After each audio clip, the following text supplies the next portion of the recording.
Well, it's nice to have you back with us. You come rushing from the set from Superman. Yes, I sometimes feel it's a cheat not to show up wearing the suit, but the problem about wearing the suit is that there's no exit. You know, once you've arrived, there's no way to get off. That's right. There is no It phone can't booth. actually fly out the door. Big disappointment. We could have done with you flying in, certainly for a bit of effect, you know. But it's good to see you. You're working hard on the set? Yeah, it's 6 days a week, and we have to try to get it done by next summer. So, in order to get it done by next summer, we have to really be going at it hard now. I thought you said you were never going to do it again. I know. It was the money, wasn't it? No, it wasn't the money. It was. come on. Well, they say, you know, never say never again. You know, Sean Connery was the one who really was quoted on that. But they said, how much money would it take to get you to be Superman? I said, that's not it. It's I want to make a movie that I think would have the kind of action and the kind of integrity that Superman ought to have. And so they said, well, why don't you write it yourself? And I said, okay, I'll give it a shot. And on that basis, we tried it again.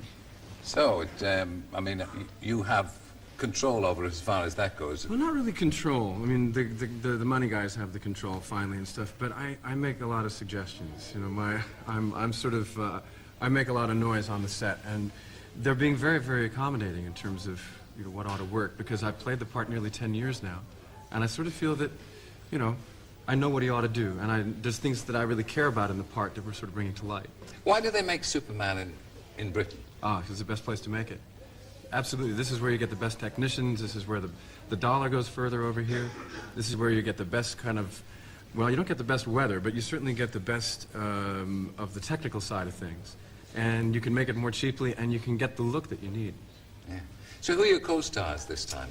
Gene Hackman. Again, he's Luther Blissett or something. No, Lex Luthor. Lex right. Luthor, yes. And he's back in great form. He's terrific.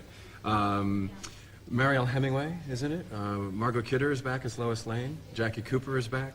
And the whole style of the picture is really going much more back to Superman 1 and back to the kind of the magic that we started, and maybe we sort of lost a little bit of that steam along the way. The days of lost innocence. Yeah.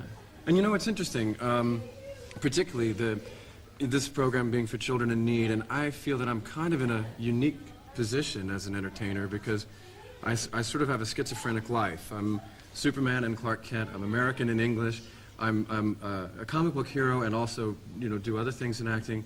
But I've noticed in my time of being Superman, the belief and the courage of children and how they identify with Superman, not in the action way so much, the kind of knocking heads together and the macho side of it, but in the gentler, more kind of the romantic or more, I don't know, the magic of Superman. He crosses all cultures. He's seen in every country of the world, and I've been able to relate to kids in a way I never thought possible through playing this part. What children would like to do, isn't it? They never cease to amaze me. Kids and the courage of children.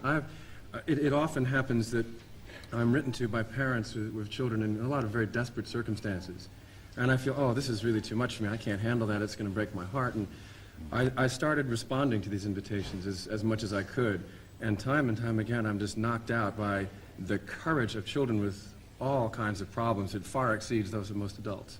What about your own kids? Do your own kids identify with you as Superman? Yes and no. I mean, they've seen enough Superman to sort of have gone off it a little bit. And in fact, my son Matthew is much more into the Mask toys and into GoBots and Decepticons and all that kind of stuff. And into things that transform. You can make it into a helicopter, whatever. But he comes to the set. In fact, last week I was having a fight with a bad guy on the moon. And don't give away too much. Came with me to the moon and had a great time. Yeah. And now, this time, Superman is going to be played a little less tongue-in-cheek? I would think there's actually more laughs in this film than the others. There's a lot of humor. But in fact, the whole impetus for the story comes from a child, and it comes from a letter written by a child about a very real problem that we all face. And I did a television show called A Message to Our Parents, which is a film made by 12-year-old kids in the States and shown on television in Boston about children's fear of growing up in a nuclear age.